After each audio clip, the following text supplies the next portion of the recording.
8:36, ya nos acompaña de manera presencial el ingeniero Carlos Páez. Como les decía, él es académico, es politécnico, fue secretario de movilidad, fue concejal de la capital de la República y hoy está acá conversando con nosotros como analista de los temas que a mí particularmente me apasiona mucho hablar sobre Quito, que es una ciudad a la que quiero mucho. A la que cuido mucho también y que está, que es chagra. A pesar de que soy chagra, sí, que no sé si es una ventaja o una desventaja. No, pero es el encanto de Quito, de que el Quito acoge y mantiene la personalidad de la gente. No es que la gente que viene de provincia se quiteñiza. No. Como en otros lados. Así es. Que si no se iza, le dan palo. No, nada que ver. Aquí en Quito se respeta y se cultiva. Y creo que es parte de nuestro encanto, ¿no? La enorme diversidad, el crisol que es de la nacionalidad ecuatoriana. Es una ciudad mestiza, Quito, ¿no? Es una ciudad mestiza, mezclada, diversa. Carlos, el metro de Quito es el metro más largo del mundo, no por la extensión que va a recorrer en kilómetros, sino por el tiempo que ha llevado adelante su construcción, su negociación, etcétera. ¿Por qué le ha tomado tanto a esta ciudad poner a funcionar un metro que tengo entendido han ofrecido que estará ya operando en diciembre? Y no sé si van a cumplir esa meta, pero ¿por qué ha demorado tanto? Pese a los esfuerzos que han hecho, no es el más largo del mundo. En realidad existen experiencias muchísimo más largas, tortuosas y polémicas. Le pongo como ejemplo lo de Bogotá, ¿no? Es decir, le pongo como ejemplo el metro de Lima.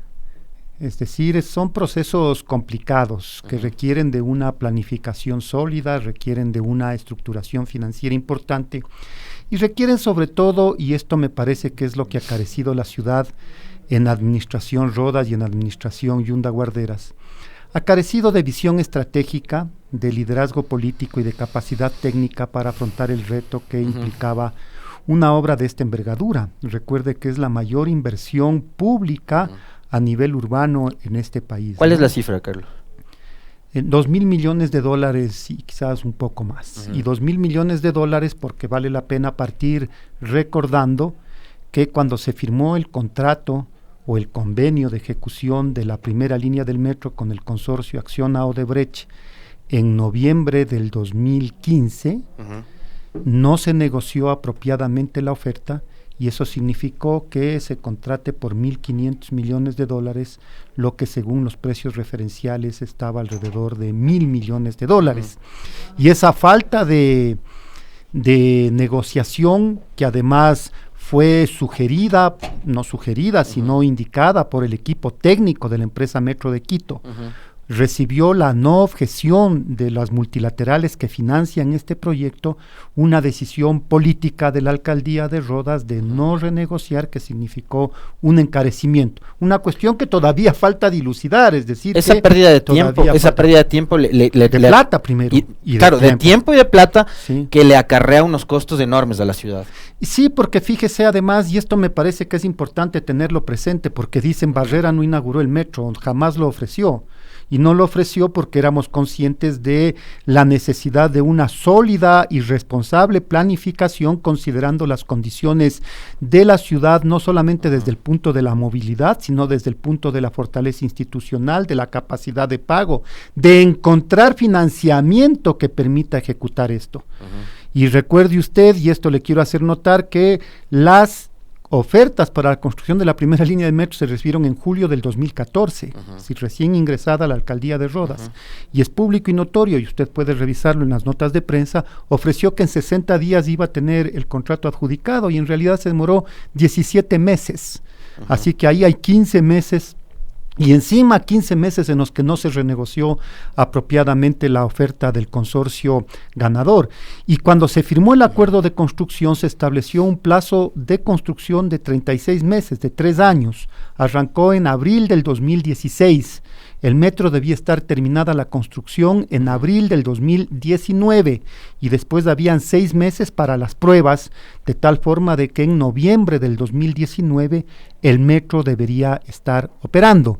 Esto es lo que contractualmente se estableció. O sea, perdimos 3 años, ¿no? Perdimos, fíjese usted, como 12 meses en tomar una decisión, y después hemos perdido ya casi 3 años en la puesta en operación, y allí sí es una responsabilidad clarísima de la incapacidad de las administraciones municipales, de la absoluta falta de liderazgo para enfrentar un problema de esta envergadura de quienes ocuparon el sillón de la alcaldía de Quito, y claro que no han podido lidiar con los evidentes conflictos. Nadie esperaba que esto sea un camino lleno de rosas, pues una inversión de esta naturaleza, un problema de esta complejidad, que no es del metro, es el sistema integrado de transporte público, que implica intervenir sobre las condiciones de ordenamiento de la ciudad, de ocupación territorial, de densificación de la ciudad. Tenía que haberse intervenido en términos de la movilidad propiamente con los sistemas en superficie, con desarrollar sistemas que permitan justamente la integración física, tecnológica, económica, operativa. Y estos temas lamentablemente no se han hecho. Estamos a puertas de que empiece a rodar el tren. Empiece a rodar el tren porque los sistemas que permiten justamente la consolidación del sistema integrado penosamente no han tenido el avance que debían haber tenido en estos periodos. Yo me acuerdo que las tantas veces que conversábamos y discrepábamos además sobre el tema del metro con Carlos Páez, nuestro invitado se refería al metro como la gran columna vertebral del sistema de movilidad de Quito. Esa red a la que se refiere nuestro invitado, que tenía que operar alrededor de este gran proyecto, no está lista, no la han planificado, no la han previsto. No, planificada está. No, pero las últimas administraciones. De hecho, le digo que en el 2011, antes de contratar los estudios del diseño definitivo del metro, se presentó ante la ciudadanía el diseño del sistema integrado de transporte público, que tenía una lógica conceptual de que significaban 3 subsistemas: el metro, los corredores metropolitanos tipo trole, ecovía, y una reorganización de las rutas y frecuencias que son servidas por cooperativas y compañías privadas, de tal manera de ampliar la cobertura territorial y por supuesto mejorar la calidad del servicio que se le brinda a la ciudadanía. Hay una ordenanza que está vigente desde el año 2012, que es la 172, ahora tiene otra numeración en el Código Municipal, pero que establece el sistema integrado de transporte público, es decir, se planificó. Y esto lo digo, Alexis, porque me correspondió esa responsabilidad. Y entonces cuando se dice no hubo planificación, me afecta directamente mi trabajo, y lo que yo le digo es absolutamente verificable. Carlos, pero esa planificación está lista para que entre a operar ya. La planificación está lista, lo que no se ha ejecutado, lo que tenía que hacerse con la planificación. Por ejemplo, la reorganización de rutas, no las hizo Rodas, las empezó a hacer Yunda en un proceso parcial, porque no se ocupó todo el distrito metropolitano de Quito, en un proceso cuestionado por los propios órganos municipales y por los propios participantes, y que ahora está prácticamente paralizado. Es decir, nos anuncian que en diciembre va a funcionar el metro, pero no se termina de consolidar el tema de la reorganización de rutas y frecuencias. Algo se tiene reestructurado en el norte, pero en el sur no se tiene, y por tanto lo que van a conseguir es que se mueva el tren desde Quitumbe hasta el Labrador, pero que los servicios de alimentación, los servicios complementarios con otros corredores y con otros servicios en superficie no están listos. Y he oído declaraciones de responsables sobre el tema, políticos, no técnicos. Tengo un mejor concepto de quienes están al frente técnico de este trabajo, pero que dicen, no, es que eso ya se hace paulatinamente, ya viendo cómo funciona. No, la planificación en política pública es justamente para no ir tapando huecos y apagando incendios. Pues la planificación lo que permite es programar la inversión pública, el destino del esfuerzo público, en este caso municipal, habiendo entendido las problemáticas sobre las que se refiere. Esto, como no se entiende, se toman la ligereza de decir semejantes cosas, ¿no? Ahora, bueno, es que en política, los políticos pueden decir lo que sea, pero digamos, debería prevalecer el tema técnico que bien citaba Carlos Páez. Ahora, hay algo que a mí me llama mucho la atención, como tratando de volver a lo que pasó durante la época de Rodas, y la administración posterior a la de Rodas, que fue la de Yunda, que debió haberse preocupado mucho sobre esto. Y nuestro invitado decía, 2.000 millones de dólares y un poco más, se convierte en la obra de infraestructura más grande de la historia de esta ciudad. Sin duda. Comparable únicamente con proyectos de carácter nacional como Coca-Cola o Sinclair, digamos o que una comparable con lo que se requiere, por ejemplo, y esto no se habla mucho en medios, la descontaminación del río Machángara y del río Monjas con la construcción del sistema de tratamiento de las aguas servidas y residuales de Quito, ¿no? El proyecto Vindobona. Ese proyecto está alrededor de los $1.000 millones. Correcto. Es decir, es una inversión Es una inversión enorme, grande. Que, como bien planteaba nuestro invitado, haciendo un recorrido además histórico de cómo empezó, cómo se detuvo, etcétera, etcétera, que le generó pérdidas no solo de tiempo, sino de recursos y de plata a la ciudad y a los quiteños. Y ahora un lucro cesante y un maltrato al usuario. Correcto. Que no es un usuario en términos de un negocio, pero es un ciudadano a eso con iba derecho. A eso iba Carlos. ¿Por qué no se fiscaliza lo que pasó en la época de Rodas? O sea, ahí no hay Contraloría, ahí no hubo consejo que fiscalice a Rodas. ¿Por qué el silencio? No, consejo sí, pero lo que pasa es que las voces, el consejo tiene una función que es la fiscalización política, y eso fuimos incansables en hacerlo y con absoluta responsabilidad. Quizás el error, viendo en retrospectiva, es que no estoy acostumbrado y no me voy a acostumbrar al escándalo, al grito, al insulto, a la descalificación. Ni a querer verle a Rodas tras las rejas, porque a eso llevaban toda esta discusión de temas Alexis políticos. Fue absolutamente responsable con la ciudad, y fue además en esta creencia de que los argumentos técnicos, los fundamentos estaban por encima de los shows y de los escándalos. Pero penosamente, no ve, usted mismo dice, no se fiscalizó. Yo le invito a recorrer cuando tenga tiempo y algo para que. Pero es que no me refiero únicamente al consejo y a su rol como concejal en ese momento. El consejo no lo hizo, yo fui concejal. Pero es que usted era uno de 21. Y tengo que decirlo. Y en el periodo posterior, algunos otros. ¿Y la Contraloría? Sí, esto sí me preocupa. De que la Contraloría, fíjese usted que no ha tomado cartas en el asunto.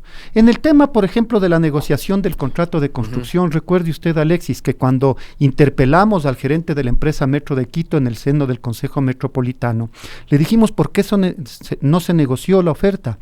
Y textualmente, y esto consta en las actas y en los videos que recogió la prensa que cubría estos eventos, dijo porque la empresa no quiso. O sea, imagínese. O sea, acá prevalecen los intereses de la empresa y no los de la ciudad. Y aparte de eso dijeron que dio paso, recuerde usted, a conversaciones informales. Esto está grabado y es explícito, en las que participó, y ahora que está de moda, los ad honorem.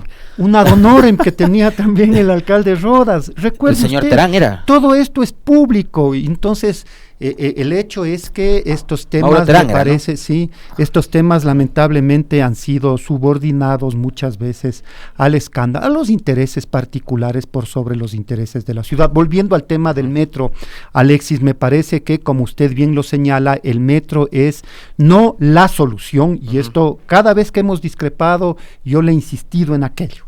El metro no es la solución, es parte de la solución. Y la solución implica este sistema integrado de transporte público. Por tanto, el esfuerzo en la construcción y operación del metro debía ser y caminar paralelamente con los temas del mejoramiento del servicio en superficie, que implica responsabilidad municipal, por ejemplo, de ampliar y crear nuevos corredores metropolitanos. Esto está planificado y se ha estudiado largamente. 3, 4 veces se ha estudiado en la alcaldía de Rodas y luego en la de Yunda Guarderas. El corredor entre el Labrador y Calderón Carapungo, el corredor hacia el Valle de los Chillos, el corredor hacia Cumbayá, Tumbaco, Pifo, El Quinche. Estos temas están planificados, están estudiados, el municipio no ha dado pasos para consolidarlos. Había que reorganizar rutas y frecuencias, promoviendo además un mejoramiento de la capacidad organizativa de los privados que mantienen modelos del siglo XIX frente a desafíos del siglo XXI, y nosotros avanzamos que no haya caja común, por nosotros, recuerde ustedes propusieron eso y se quedó trunco. Fuimos el único municipio que lo hizo, pese a que estaba en la ley de tránsito. Pese a ello, fuimos el único municipio, y al 31 de diciembre del 2013 nosotros avanzamos en esta dirección que penosamente se frenó y después se tergiversó porque se empezó a entregar las autorizaciones y las aprobaciones sobre la base del cálculo político, sobre la base de la negociación, donde una vez más,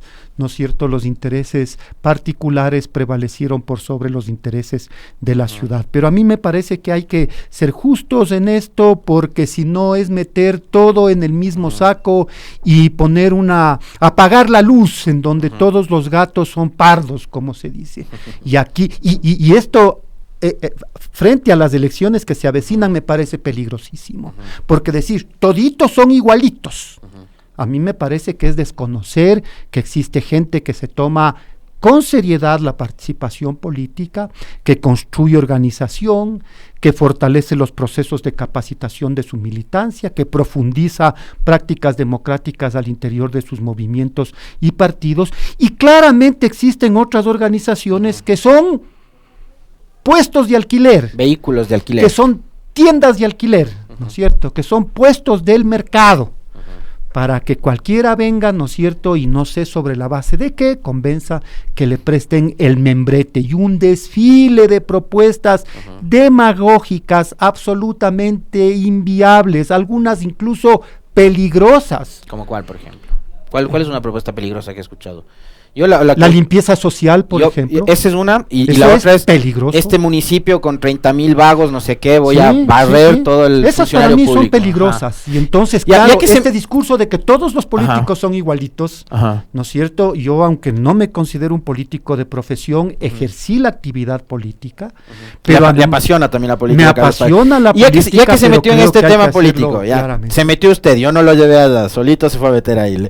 Le voy a preguntar. Pero lo que hablamos es política, pues, Alexis. A ver, pero el tema electoral, el tema electoral, usted ya metió el tema electoral en la discusión. Ya vio la papeleta Carlos Páez, obviamente que es una persona muy bien informada, hay 12 precandidatos, no sé cuáles de esos finalmente estarán en la papeleta, yo por eso no voy a hablar de encuestas, ni de quién lidera la preferencia, ni nada por el estilo, porque es sumamente aventurado y una irresponsabilidad en este momento. Yo no voy a entrar en el juego de hacerle campaña a uno u otro candidato o a uno que otro periodista que tiene una animadversión en contra de determinada corriente política. Pero, ¿cuál es la evaluación que hace Carlos Páez de la papeleta como estaría definida ahora con los 12 precandidatos? Lo he dicho, me parece que hay, en parte de ello está constituida por esta lógica de partidos de alquiler. Es decir, no sé cómo logran aprobar y mantenerse ciertos movimientos y organizaciones políticas. Y después con un conjunto de precandidatos, primero que no han pensado el problema de la ciudad. Y esto es claro. ¿Cuál es el problema de la ciudad, Carlos? El desarrollo urbano, los temas de movilidad, la reactivación económica de la ciudad, el reducir las brechas de exclusión y desigualdad que fueron agravadas por la pandemia y las políticas neoliberales de quienes han gobernado, porque a veces se olvida decir aquello, no es que estamos saliendo de la pandemia. Y que se expresaron en 2019 y ahora en junio. Se expresaron en los últimos, no, desde el 2019 posiblemente, desde el 2017 se empezó a configurar un viraje que es público y notorio hacia un neoliberalismo que es el que ha profundizado las brechas. Fíjese, Alexis, yo creo que la ciudad es una creación humana, a veces se pierde de óptica aquello, y a mí me parece que toda creación humana como la ciudad debe buscar cerrar las brechas de desigualdad y de exclusión. Por tanto, todo lo que se resuelve en materia de ciudad debería tener como égida esa situación. Yo me muevo en los temas de ambiente y en los temas de movilidad. Y en los temas de ambiente y movilidad hay un conjunto de decisiones técnicas. Por ejemplo, el del privilegiar el transporte colectivo por sobre el transporte particular es una decisión absolutamente política, porque tiene una clara identificación de favorecer las condiciones de vida de la gente que no tiene otra alternativa. Y de las mayorías, Carlos, porque usted es la mayoría. Sabe muy bien cuál es el porcentaje de gente que usa el posiblemente 25% de las familias en Quito. Entonces, yo creo, cuando usted me dice, ¿cómo veo la papeleta? Veo a veces con desazón, a veces con iras, de que se permita que ocurran este tipo de cuestiones en nuestro régimen, entre comillas, democrático, pero yo creo que lo que deberíamos es construir desde estas dos perspectivas, decisiones que en términos del desarrollo urbano, por ejemplo, promuevan el mejoramiento de la calidad de vida en aquellos barrios que todavía carecen de servicios básicos o que su acceso a ellos es tremendamente complicado.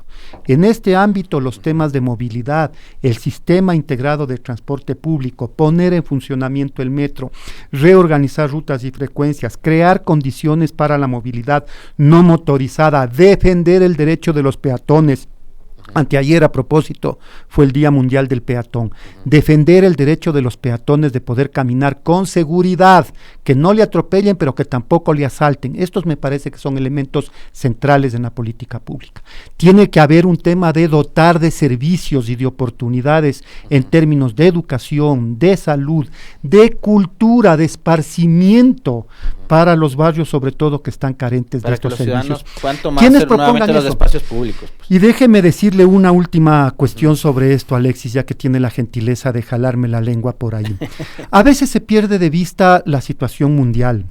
El planeta está atravesando una severa crisis climática, ¿no? Que se expresa, por ejemplo, ahora mismo en las olas de calor que están experimentando en el hemisferio norte, en las inundaciones que también están en gran parte del mundo, que incluso aquí hemos sufrido. El aluvión de enero, lo que soportó Quito, el aluvión lo que pasó hace de enero poco en Pomaski, en Calderón. Entonces, eso está claro, hay una crisis climática y además el planeta está viviendo una crisis energética. Expresada en el conflicto Rusia-Ucrania. Agravada además, por el ¿no? conflicto Rusia-Ucrania, ciertamente. Y entonces a mí me parece que las decisiones y las propuestas de la alcaldía deberían buscar eso. Por ejemplo, no he escuchado a uno solo de los candidatos. Después de esto, ojalá alguno lo recoja. ¿Qué opinan respecto al tema de prohibir la minería metálica en el Chocó andino, en las parroquias noroccidentales? Yo le escuchaba a Pavel Muñoz. De hecho, en este espacio Pavel Muñoz habló sobre eso y él dijo que respaldaba la propuesta de Quito sin minería. Me parece bien que lo haya hecho, porque además es el tema de consolidar un espacio de conservación en esa situación. ¿Qué opinan los candidatos respecto a la moratoria de nuevos permisos de construcción en los valles, que deberían preservar, por ejemplo, el Ilaló como un espacio de conservación y los propios relictos todavía de producción agrícola que existen en la ciudad y que ayudan a garantizar seguridad y soberanía alimentaria? Esos temas, por ejemplo, ausentes del debate municipal. Entonces, todo se concentra en el metro. Déjeme decirle además que de manera poco técnica, a veces repitiendo sin percibir qué eso significa. Yo le pongo como ejemplo lo que hace esta administración municipal. Habla del metro como la égida y paralelamente genera una decisión de que invadan el carril exclusivo los vehículos particulares. Fue unánime, no encontré una persona que defienda eso. Y sin embargo el municipio intentó plantearlo.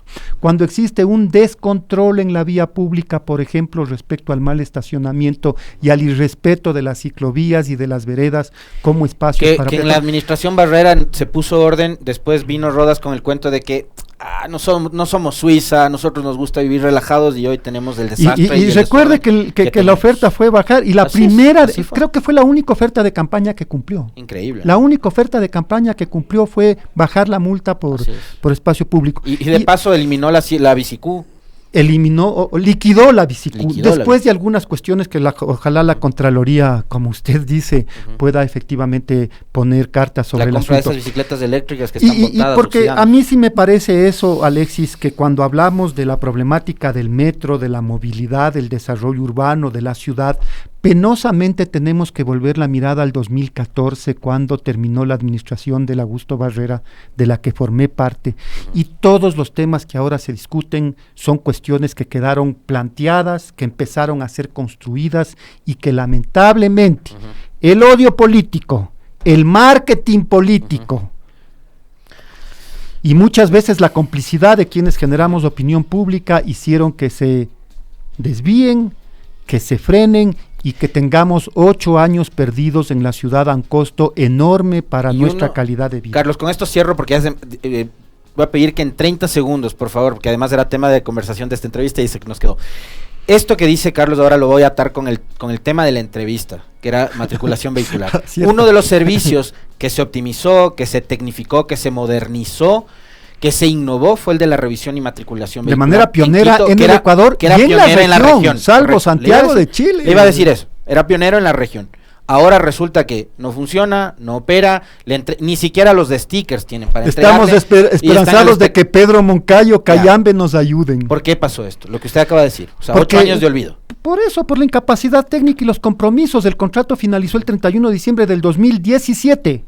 Esto es así. Y el 2018 se prorrogó ilegalmente un contrato. Se mantuvo prorrogado el 2019, el 2020 se mantuvo prorrogado, el 2021 lo prorrogaron y el 2022 tomaron la decisión de eliminar esos contratos sin tener un plan de contingencia que permita evitar el maltrato a la ciudadanía que lamentablemente ocurre en la actualidad. Y en esto quiero ser tajante, la responsabilidad primaria es de Rodas, que tenían y habiendo sido advertido, porque yo le dije todo el año 2017 se va a acabar el contrato, ¿qué van a hacer? Yo creo que el municipio tiene que operar, pero si no, contraten. No lo hicieron el 2017, responsabilidad primaria de Rodas. Lamentablemente Yunda no hizo lo que tenía que hacer. Guarderas tomó la decisión muy tarde, claro, porque llegó tarde a la alcaldía y sin un plan de contingencia. Y lo que estamos viviendo ahora penosamente es un maltrato a la ciudadanía.